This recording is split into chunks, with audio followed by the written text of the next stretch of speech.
강조하셨습니다. 근데 결국은 아시겠지만 인명태양이나 새만금공항 뭐 공개 출석 판결이나 제2 경찰학교 사실 뭐 이런 게 이루어지고 있는데요. 이걸 어떻게 좀 평가하시는지가 좀 궁금한데 참고로 아시겠지만 그 안우영 의원님은 이제 골든타임이 무너진다 아니면 정상적인 도정이 아니라는 거 이제 이런 입장을 내셨는데 좀 같은 현안에 대해서 어떻게 보시는지 말씀 부탁드립니다. 오늘 제가 기자회견을 하는 내용과는 조금 다른 현안인데 그래도 뭐 제 입장을 좀 말씀드리겠고 오늘 도민주권정부와 또 12.3 내란 1년차 되는 시점에서 제가 이제 말씀드린 것에 좀 집중해서 질문을 해주셨으면 감사하겠다는 말씀을 좀 드립니다. 저는 뭐 여러 가지 이유가 있다고 봅니다. 그러니까 어떤 문제가 발생했을 때 이제 주요 원인이 있고 부차적 원인이 있을 수 있겠죠. 그건 진단을 해봐야 됩니다. 진단을 저는 해야 된다고 보고 있고요. 예를 든다면 인공태양 유치와 관련된 것이 과연 이재명 정부의 잘못된 설계 탓인지 정책 공모 설계 탓으로 인한 것인지 아니면 뭐 예를 든다면 나주와 그 전남 정치권의 어떤 뭐 작업을 통해서 그런 것인지 아니면 또 우리 도가 또 부족한 것은 뭐가 있었는지 이런 부분에 대한 종합적인 진단과 평가가 저는 필요하다고 보고 있습니다. 공항 문제도 똑같습니다. 공항 문제도 국토부가 주로 대응을 하기 때문에 국토부의 문제도 당연히 점검돼야 될 것 같고 그 재판에 참석했던 우리 도의 어떤 관계자가 있는 걸로 저는 들었습니다. 그건 그렇게 들었는데 배석했다고 하면 재판의 동향이나 또는 심각성이나 이런 것이 제대로 이렇게 도 내부적으로 검토되고 대응은 있었는지 그런 부분에 대한 것도 점검 평가돼야 된다고 저는 봅니다. 그래야 우리가 혁신과 성찰을 통해서 그 다음 실패를 막아낼 수 있지 않겠습니까? 그 혁신과 성찰이 없으면 그 다음 실패가 계속 또 연이어질 수밖에 없는 거 아니겠습니까? 그렇잖아요.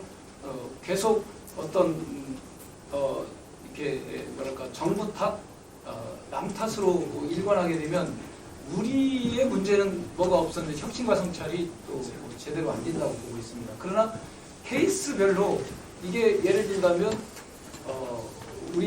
우리의 잘못일 수도 있고 또는 정부가 정말 잘못했을 수도 있고 뭐 그런 부분이 있겠죠. 그건 이제 케이스 바이 케이스로 평가되어야 된다고 봅니다. 공항 문제는 공항 문제대로, 인공태양 문제는 인공태양 문제대로 종합적 진단이 좀 필요하다고 봅니다. 그런 점에서 접근해볼 필요가 있다고 말씀드립니다.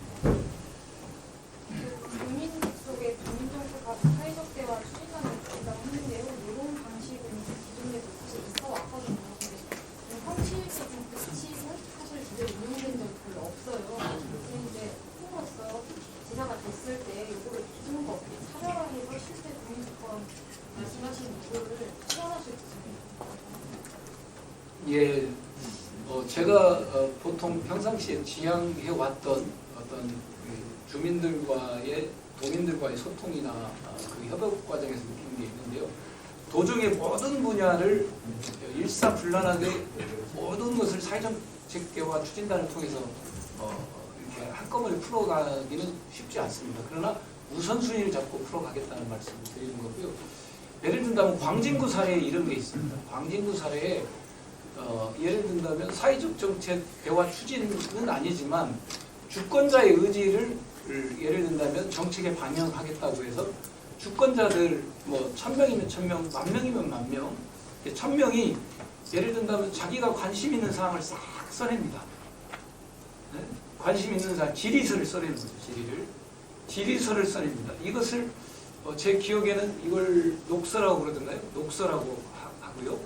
아니 청서라고 그럽니다. 청서라고 그럽니다. 그러니까 들을 청자예요. 기록할 서자인 것 같고 그래서 주민들이 1000명이 자기가 해야 할 것들 뭐 일자리 관련해서 자기의 질문을 싹 써냅니다. 그리고 그 다음에 이 질문에 대한 답변을 합니다. 이 질문에 대한 답변을 또 싹 각자가 정리를 합니다. 이걸 아마 제가 알기로는 녹서라고 하는 것 같아요. 그 다음에 그 질문에 대한 답변에서 구체적으로 해법을 찾는 정책, 사업과 비전을 정리를 합니다. 그걸 백서라고 합니다. 그러니까 녹서, 청서, 백서 이런 3단계 과정을 조금 길게 거쳤습니다. 한 9개월, 10개월 정도 거쳐서 그걸 반영해서 그 우선순위 분야의 정책으로 채택을 해서 추진한 사례가 있습니다.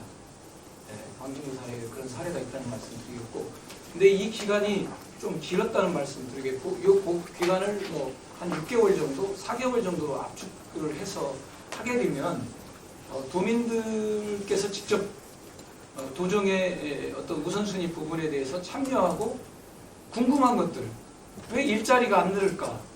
네? 그리고 일자리는 왜 사회적 공공 일자리만 늘까? 뭐 이런 모든 질문을 꺼내는 겁니다. 그리고 거기에 대한 답변을 하고 거기에 대한 또 답을 찾아가는 과정을 공직자와 전문가와 또 주민이 참여해서 하는 이런 형태로 주권자의 의지가 반영되는 구조입니다. 좀 설명드리는 것 같습니다. 그렇게 해가겠다는 말씀을 드리겠고요. 이렇게 어떤 과정을 도가 재정적으로도 뒷받침하겠다 이런 말씀입니다. 당연히 해야 되겠지만, 예. 그래서 형식적으로 하는 게 아니라 실제 그렇게 주권자의 의지가 도정에 반영될 수 하겠다는 거고, 또 민감한 사안일수록 예를 든다면 적극적으로 도민들의 주권자의 의지를 반영하고 확인하는 작업을 거쳐야 된다 이렇게 보고 있습니다. 민주안정 수호조례 말씀해 주시는데요. 그 법의 하위 개념인 조례를 가지고 그 부당한 지시에 저항한 공무원들을 어떻게 보호할 수 있는지 지금 머릿속에 잘 그려지지 않아서 좀 설명을 예. 이제 사실 뭐 12월 3일 계엄이 성공했다는 12월 4일 날은 아마 광역시도청이라든가 시군청에 계엄군이 다 들어왔을 겁니다. 다 작전 계획이 있었기 때문에 다 들어오고 언론사도 다 들어왔겠죠. 그렇게 될 텐데 그런 과정에서 어떤 계엄사령부의 부당한 지시라든가 또는 그거에 맞서서 태업을 하거나 또는 저항을 했던 공직자들이 일단 탄압을 받겠죠. 그렇지 않겠습니까? 인사이동을 받든지 아니면 끌려가서 터지든지 탄압을 받을 텐데, 그런 공직자들이 법에는 이렇게 돼 있는 겁니다. 그런 이제 부당한 이미 이제 법에도 있겠지만 계엄법에도 그런 절차를 놨지만 그런 부당한 지시에 대해서 따르지 않을 수 있고 그 어떤 피해를 줘서도 안 된다 이렇게 그런 게 돼 있습니다. 그렇다면 구체적으로 우리 조례상 예를 들면 부당한 정보라든가 그 다음에 부당한 정보라든가 인사상의 불이익이라든가 그 다음에 뭐 이제 만약에 끌고 가서 어떤 형사적인 탄압이 있었다면 그건 이제 형사법상의 문제이겠지만 그렇게 해서 명예가 회복됐다고 하면 그에 상응하는 보상을 해줘야 된다고 합니다. 그것은 다시 원대 복귀를 한다든가 거기에 상응하는 승진을 해드린다든가 또는 그 공백 기간에 월급이라든가 복지 문제에 대한 지원이라든가 이런 것이 다 다분계해야 된다고 생각하고 있습니다. 그래서 우리 공직자들이 소신껏 그런 제2, 제3의 계엄에 대해서도 부당한 것이 있다면 뭐 양심적 군인들이 태업해 준 거 아닙니까? 그렇잖아요.